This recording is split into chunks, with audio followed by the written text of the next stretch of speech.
দেখেন, অম্লমধুর সমস্যা বলে একটা ব্যাপার আছে। এই ব্যাপারটা সবার সবসময় ঘটে না, কিন্তু আমাদের এনামুল হক বিজয়, মানে আমাদের বিজয়, তার ইদানিং এই ঘটনাটাই ঘটতেছে। আমি বরং বলি যে বিজয় হাড়ে হাড়ে টের পাচ্ছে যে অম্লমধুর সমস্যাটা কাকে বলে। সেটাই বিপিএলেই ঘটতেছে। একদিকে যেমন ব্যাটে সে প্রচুর রান করতেছে, সে আজকে পর্যন্ত বিপিএলের সর্বোচ্চ রান স্কোরার ছিল। তাকে কিছুক্ষণ আগে তানজিদ তামিম টপকায় গেছে, ফলে বুঝতেই পারতেছেন যে সে প্রচুর রান করতেছে। আবার তার সমালোচনা হচ্ছে এই পার্সপেক্টিভে যে সে নেগেটিভ অ্যাপ্রোচে ব্যাটিং করতেছে। এই সমালোচনাটা বিজয়ের সবসময় সঙ্গী। একই সঙ্গে সবচেয়ে বেশি সমালোচনা হচ্ছে গতকালকে সে সেঞ্চুরি করেও দলকে জিতাতে না পারে। বিশেষত সে শেষ বলে সিঙ্গেল নিয়ে সেঞ্চুরি করছে, কিন্তু দলকে জিতাইতে পারে নাই। এর মধ্যে আবার আজকেই সে ক্যাপ্টেন্সি হারাইছে। এখন আমরা জানি না নিশ্চিত করে যে রাজশাহী তার ক্যাপ্টেন্সি কেড়ে নিছে নাকি সে নিজে ছেড়ে দিছে। যাই হোক, এখন ওদের ক্যাপ্টেন তাসকিন। তো এরকম একটা অবস্থায় বিজয় বেশ একটা ঝামেলার মধ্যে পড়ে গেছে। আমরা বলি যে একটা কাবঝাপ পরিস্থিতিতে পড়ে গেছে। সেটা আরও জটিল হয়েছে কেন? এই বিপিএল চলা অবস্থায় একটা কথা বলছিল যে ও যদি 10 বছর টানা জাতীয় দলে খেলার সুযোগ পেত, ও লিজেন্ড হয়ে যেত। এখন লোকেরা বলতেছে যে এই নাকি তোমার লিজেন্ড। এখন আমরা একটা জিনিস একটু দেখার চেষ্টা করি, শুধু এই বিপিএলটাকে একটু বিবেচনায় নিয়ে, ওরা আগে পরে পারফরমেন্স বাইরে থাক, এই বিপিএলটাকে বিবেচনায় নিয়ে একটু বোঝার চেষ্টা করি যে বিজয় কি আসলেই নিজের জন্য খেলে, সে কি আসলেই সেলফিশ খেলোয়াড়, নাকি পরিস্থিতির কারণে বিজয় এই অবস্থায় ঠেকে গেছে। এই ব্যাপারটা একটু আমরা দেখি। প্রথমে আমরা গতকালকের ম্যাচটা নিয়ে একটু আলোচনা করি যে গতকালকের ম্যাচটা আসলে বিজয়ের অন্যায়টা কী ছিল। প্রথমেই যে পয়েন্টটা সেটা হচ্ছে যে একেবারে শেষ বলে সে সিঙ্গেল নিয়ে নিজে সেঞ্চুরি করছে, কিন্তু দলকে জিতাতে পারে নাই। দেখেন, এই অভিযোগটা বিজয়ের প্রতি একটা অবিচার বলে আমার মনে হয়। কারণ শেষ বলে আসলে দরকার ছিল জয়ের জন্য 9 রান, আর তার সেঞ্চুরির জন্য দরকার ছিল 1 রান। তো সে যেটা করছে, জেন্টলি পুশ করে সে একটা সিঙ্গেল নিয়ে সেঞ্চুরি কমপ্লিট করছে। তারপর কিন্তু সে কান্নায় ভেঙে পড়ছে। ফলে বিজয় যে সেঞ্চুরির জন্যই খেলছে, শেষ বলটা সে জয়ের চেষ্টা করে নাই, এই অভিযোগ একেবারে অবান্তর। কারণ যত বড় শটই করেন, 1 বলে 9 রান তো তার পক্ষে নেওয়া সম্ভব ছিল না। ফলে সে এটার প্রতি যাবে কেন? আর সাধারণত প্রফেশনাল ক্রিকেটার হইলে এরকম ক্ষেত্রে নিজের সেঞ্চুরিটাই করে নেয়, সে তাই করছে। এখন ঘটনা হচ্ছে যে দর্শক মাইন্ড সেট আপ তো আবার একটু আলাদা। দর্শক চায় হিরো। দর্শক চায় যে তুমি পারো বা না পারো, 9 হোক বা না হোক, 6 হোক, 6 হোক বা না হোক, 4 হোক, মানে তুমি একটা জোরে শট করবা, একটা ইন্টেন্ট শো করবা যে সেঞ্চুরি নাই, স্টিল আমি দলকে জিতাতে চাই। সেই চাওয়াটা অবাস্তব, আমরা সবাই জানি। তারপরে দর্শক ওইটা দেখতে চায়। ওটা করলে হয়তো দর্শক এই অভিযোগটা করতো না। কিন্তু আমি বলি বিজয়ের একটা অন্যায় আছে এই ম্যাচে। অন্যায় না, একটা ভুল আছে। সেই ভুলটা সে করছে 18, 19 এবং 20 নাম্বার ওভার, মানে ওই সিঙ্গেলের আগেই। এই 3টা ওভারে সে ভুলটা করে ফেলছে। দেখেন, 18, 19, 20 এই 3 ওভার মিলে খেলা হচ্ছে 18 বল। এই 18 বলের মধ্যে 12টা বলে বিজয় ফেস করছে। 12টা বলে সে মাত্র 18 রান করতে পারছে, তার মধ্যে একটা বাউন্ডারিও আছে। মানে সেই 12 বলে প্রপারলি কানেক্ট করতে পারে নাই, বা একটা ম্যাচ, এরকম একটা close match, high scoring match, এটা চেস করার জন্য যা করতে হয় তা সে করতে পারে নাই। স্পেশালি এর মধ্যে বেশ কিছু মারার বল পাইছে সে, 3টা ফুল টস পাইছে, ইনক্লুডিং হাসান মাহমুদের শেষ ওভারে একটা ফুল টস পাইছে। এর কোনোটাই সে বাউন্ডারি করতে পারে নাই, সবগুলো ওভার বাউন্ডারি হতে পারত। এখানে সমস্যাটা কোথায় হয়েছে? সমস্যাটা হচ্ছে বিজয় এই বলগুলো সব সামনের দিকে খেলার চেষ্টা করছে, মানে ওই লং অন লং অফ দিয়ে খেলার চেষ্টা করছে, একটা দুটো স্কোয়ারিশ খেলার চেষ্টা করছে, একটা দুটো মিড অন দিয়ে খেলার চেষ্টা করছে। মুশকিলটা হচ্ছে চিটাগাংয়ের সীমানা তো এমনিতেই বড়। সীমানা নিয়ে আমরা একদিন একটা কন্টেন্ট করব যে চিটাগাং পর্বে বড় সীমানায় কেমন খেলা হলো। তো সেই সীমানা বড়, তার উপরে আবার হচ্ছে লংয়ে সোজাসুজি সীমানাটা অনেক বড়। ফলে সামনের দিকে খেলে ওই শেষ সময়ে চেস করার সময়ে বোলারকে বিট করা খুব কঠিন, যেটা বিজয় হাড়ে হাড়ে টের পাইছেন। কারণ তার কয়েকটা শট লং অন মিড অফে গিয়ে আটকায় গেছে, মানে সীমানা পার করতে পারেন নাই।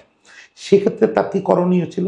করণীয় ছিল বিজয় অলমোস্ট 360 খেলতে পারেন, মানে উইকেটের পেছনে খুব ভালো খেলতে পারেন, স্কুপ করতে পারেন, র্যাম্প করতে পারেন। একটা র্যাম্প ট্রাই করছিলেন, কানেক্ট হয় নাই। বাকি কিন্তু একটাতেও তিনি পেছনের দিকে খেলার চেষ্টা করেন নাই, যে স্কুপ টিস্কুপ করে বের করে দেওয়া। সেই চেষ্টাটা করলে হয়তো ওই যে লুজ বলগুলো ছিল, তাহলে ইকুয়েশনটা অন্যরকম হতো। দেখা যেত 1-2 বল বাকি থাকতেই বিজয় দলকে জিতায় ফেলছেন। বিজয় ম্যাচ শেষে বলছেন যে একটা দুটো বাউন্ডারি হলে ম্যাচটা বের হয়ে যেত। ইনফ্যাক্ট বিজয় নিজেই এই বাউন্ডারি চান্সটা মিস করছেন। দেখেন 19 নম্বর ওভারে সে পুরোটা ওভার একা খেলছে, একা খেলে মাত্র 8টা রান বের করতে পারছে। এরকম হাই স্কোরিং ম্যাচে বড় রান চেস করতে গিয়ে আপনি যদি 19তম ওভার মানে পেনাল্টিমেট ওভারে আপনি যদি মাত্র 8 রান করেন তাহলে তার আসার কিছু থাকে না।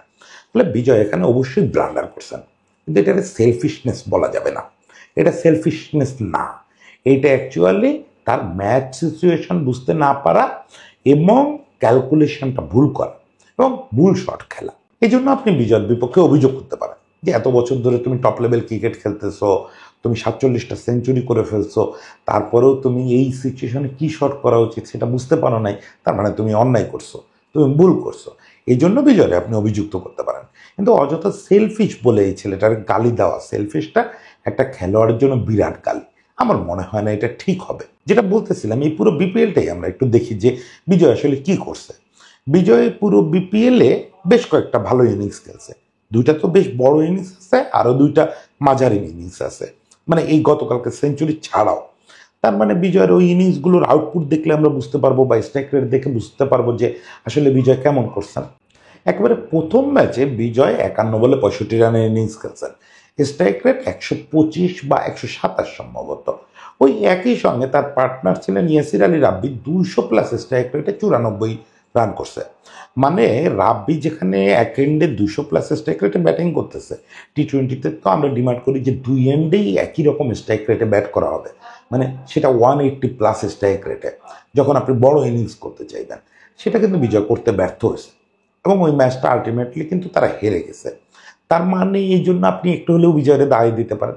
এবং ওই ম্যাচটা আমার মনে আছে, ওই ম্যাচটা আমি বাড়ি বসে দেখছিলাম যে বিজয় প্রপারলি শট ইউটিলাইজ করতে পারতেছেন না, বলের যে দুর্বলতা সেটা ইউটিলাইজ করতে পারতেছেন না, মারতেছেন বেশিরভাগ ক্ষেত্রেই ছোট বাউন্ডারিও পার করতে পারতেছেন না, বা ভুল দিকে শটটা করতেছেন, যেদিকে করলে বলটার পেসকে আপনি কাজে লাগাইতে পারতেছেন না। ফলে কি হচ্ছে যে বিজয় ভালো ইনিংস খেলেও ম্যাচ বের করতে পারতেছেন না। এর পরের ম্যাচেই ঢাকার বিপক্ষে বিজয় 46 বলে 73 রানের ইনিংস খেলছিলেন 158 স্ট্রাইক রেটে। খুব স্বাভাবিকভাবে এটা ভালো ইনিংস ছিল এবং বিজয় দল রাজশাহী জিতছে। আমি বলি যে এই পুরো টুর্নামেন্টে বিজয় যে 8টা ইনিংস খেললেন তার মধ্যে এই একটা মাত্র ইনিংস যেটা নিয়ে আপনি বিজয়ের প্রশংসা করতে পারেন, যেটা বিজয়ের দলকে জয় এনে দিতে পারছেন। বাকি 7টা ইনিংসে কিন্তু বিজয়ের ভালো ইনিংসের পরেও দল হারছে। এর ভিতরে 3টে ইনিংস সিঙ্গেল ডিজিটের ছিল, একটা 9, একটা 7, একটা 0। এখন সিঙ্গেল ডিজিটের ইনিংস নিয়ে আমি কথা বলি না, এটা কোনো ফরম্যাটেই বলি না, কারণ হচ্ছে আপনার আগে অন্তত ডাবল ডিজিটে যেতে হবে, তারপরে প্রুভ হবে যে আপনি দলের জন্য খেলতেছেন না নিজের জন্য। ফলে সিঙ্গেল ডিজিট আউটের কথাগুলো বাদ। এবারে বিজয় বরিশালের বিপক্ষে 35 বলে 39 করছেন, মাত্র 100-র উপরে স্ট্রাইক রেট, 110 বোধ হয়। ওই ইনিংসে বিজয় ছাড়া তার দলে যারা ডাবল ফিগারে গেছে সবাই 150+ স্ট্রাইক রেটে বল করছে। এখন 120 বলের ভিতরে সে 35টা বল খেলে ফেলছে। এই 35টা বল সে যদি 110 স্ট্রাইক রেটে খেলে তাহলে তো দলের রান বড় হবে না এবং দল আলটিমেটলি হেরে গেছে বড় ব্যবধানে। এটা কারণ কিন্তু বিজয়ের দোষ দেওয়া যায় যে বিজয় তুমি মিডল ওভারে কাজটা করতে পারো নাই, তুমি মাত্র 110 স্ট্রাইক রেটে ব্যাটিং করছো। আবার এই গতকালকে যে সেঞ্চুরিটা করলো এর আগের ম্যাচেও সে 22 বলে 32 রান করছে, এটা ওই 100 সামান্য উপরে স্ট্রাইক রেট। এখানেও কিন্তু তার কারণে ইনিংসটা বড় হয় নাই। তার মানে এখানেও সে ওই একই কাজটা করতে ব্যর্থ হয়েছে, যে স্ট্রাইক রেট বেশি করে রান বড় করে ফেলা। তার মানে আমরা একটা মুদ্রা সিদ্ধান্তে পৌঁছাতে পারি যে 8টা ইনিংস বিজয় খেলছে, এর ভিতরে 4টা ইনিংস বড় স্কোর করছে এবং এই বড় স্কোর করার পরেও মাত্র একটা জয় সে দলকে তার কৃতিত্বে এনে দিতে পারছে। মানে তার ব্যাটের ফলে একটা ম্যাচে রাজশাহী জিতছে, বাকি 7টা ম্যাচেই সে দলকে জয় এনে দিতে পারে নাই ব্যাটিং করে। তার মানে বিজয়ের বিপক্ষে এই সমালোচনাটা করা যায় যে বিজয় দলকে জয় এনে দিতে পারতেছে না। আমি বলবো না যে বিজয় সেলফিশ ব্যাটিং করতেছে, আমি বলবো যে বিজয় ম্যাচ সিচুয়েশন রিড করতেছেন না এবং তার কোনটা স্ট্রেংথ সেটা ঠিকমতো কাজে লাগাইতে পারতেছে না। মানে সে ফুল টস বল পাচ্ছে, ওই বলটাকে কোথা থেকে পাঠালে সে হয়তো যে শটটা ভালো পারে সেটাই করতে যাচ্ছে, স্কোয়ার কাট করতে যাচ্ছে, কিন্তু স্কোয়ার কাট ওই মোমেন্টে ওই ফিল্ডিং সেট আপের এগেনস্টে বা ওই বাউন্ডারি লেন্থের সঙ্গে যায় না, সে এই বিবেচনাটা কাজে লাগাতে পারতেছে না। এই জিনিসটা বিজয়ের মধ্যে আজকের না। দেখেন সে ওয়ানডে ফরম্যাটে জাতীয় দলের কিছু ম্যাচ জিতাইছে, ওয়ানডেতে সে ঘরোয়া ক্রিকেটে তো আসলেই লিজেন্ড, অনেক ম্যাচ জিতেছে। স্টিল তার ভিতরে এটা একটা বড় সমস্যা যে সে কতটা ম্যাচ জিতাতে পারতেছে, এই জায়গাটা একটা বিরাট সমস্যা রয়ে যাচ্ছে। বিজয় গতকালকে প্রেস কনফারেন্সে একটা কথা বলতেছিলেন, আমরা বাংলাদেশের খেলোয়াড়রা লোকাল ফ্র্যাঞ্চাইজি ক্রিকেটে ভালো করলেও আমাদের বিদেশি ফ্র্যাঞ্চাইজি লিগে খেলা হয় না, খেলা হয় না বলেই আমরা ভালো করতে পারি না। এটা আসলে বিজয় একদম আত্মঘাতী একটা কথা। আপনি নিজেই ওখানে বলছেন যে আফগানিস্তানের খেলোয়াড়রা পর্যন্ত সব বিভিন্ন ফ্র্যাঞ্চাইজি লিগে অনেকে অনেকে সুযোগ পায়। এখন এটা কি আফগানিস্তানের সঙ্গে ওদের মিত্রতা আছে, আমাদের সঙ্গে শত্রুতা আছে? এমন তো না ব্যাপারটা। আইপিএল বা বিগ ব্যাশের কথা আপনি বাদ দেন, ওরা সুপ্রিম লিগ, ওরা অনেক বড় বড় খেলোয়াড়দের নিয়ে ডিল করে। এ বাদেও তো অনেক লিগ আছে, এই যে পিএসএল আছে, এলপিএল আছে, কতগুলো টি-20 লিগ আছে, কানাডায় লিগ হচ্ছে, আমেরিকায় লিগ হচ্ছে, কোথাও তো আমাদের ওই সাকিব ছাড়া কেউ ডাক পায় না।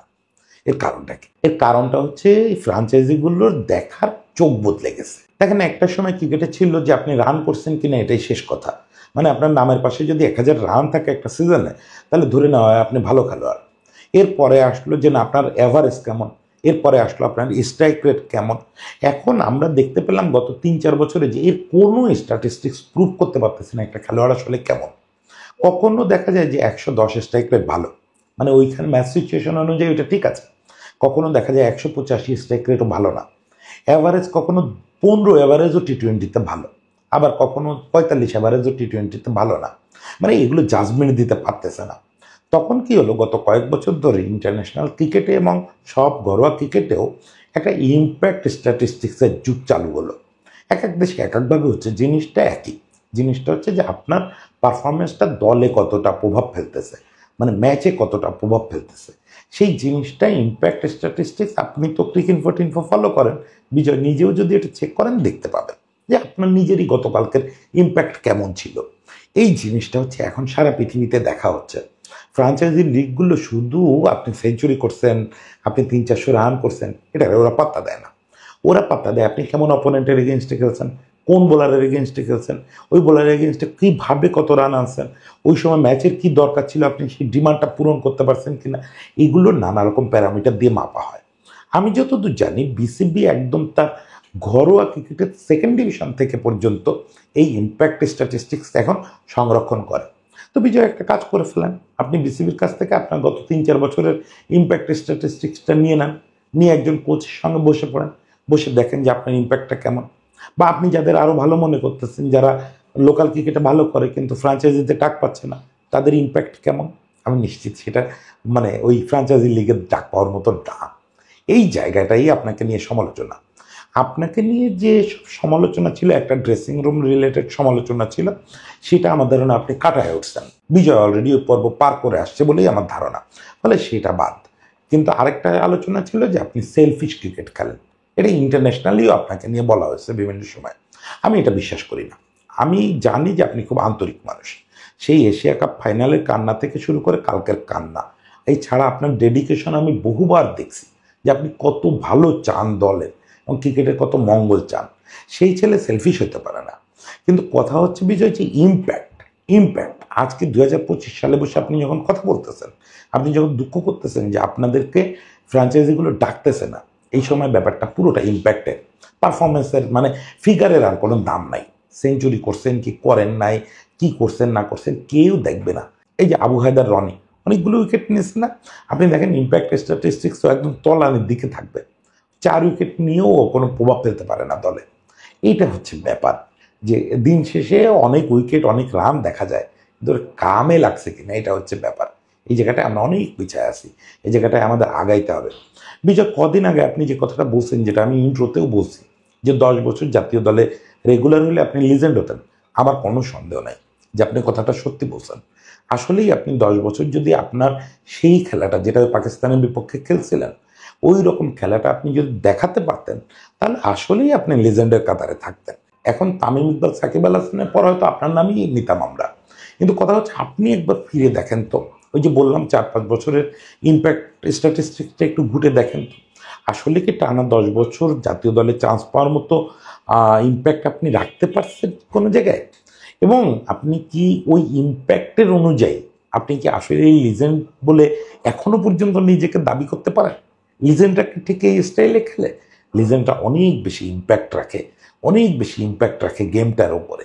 সেই জিনিসটা খুব গুরুত্বপূর্ণ। সবশেষে বিজয়ের জন্য একটা জিনিস বলি, বিজয়ের সময় কিন্তু একদমই শেষ হয় নাই। আপনি খুব পিচ্চি বেলা থেকে খেলেন, আপনাকে ছোটবেলা থেকে আমরা চিনি, ফলে মনে হচ্ছে অনেক দিন ধরে খেলতেছেন। আসলে তো আপনার এখনো বয়স অনেক কম। চাইলে এখনো আপনি চ্যালেঞ্জটা নতুন করে নিতে পারেন। আপনি নিজের চেহারাটা একটু বদলায় ফেলতে পারেন। চেহারা বদলাইতে হবে না, আপনার মতো বিউটিফুল চেহারা আমি খুব একটা দেখি নাই। আপনার চেহারা বদলাইতে হবে না, আপনাকে ব্যাটিংয়ের চেহারাটা একটু বদলাইতে হবে, ইম্প্যাক্ট ফেলতে হবে আরেকটু, যে আমি করবো 50 রান, দল জিতে যাবে 50 রানে, বা দল জয়ের কাছে চলে যাবে।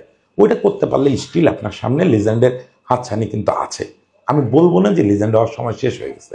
আমি সেই দিন দেখার অপেক্ষায় থাকলাম, যে দিনটায় আমি একটা কন্টেন্ট বানাতে বানাতে বলতে পারবো যে আমার দেখা, আমার পরিচিত একজন বাংলাদেশি তারকা এনামুল হক বিজয়, যে 16 ডিসেম্বর জন্ম বলে নিজের নাম নিজে বিজয় রাখছে, সে বাংলাদেশের একজন লিজেন্ড খেলোয়াড়। বিজয়ের জন্য শুভেচ্ছা থাকলো, ক্রিকেটের জন্য শুভকামনা।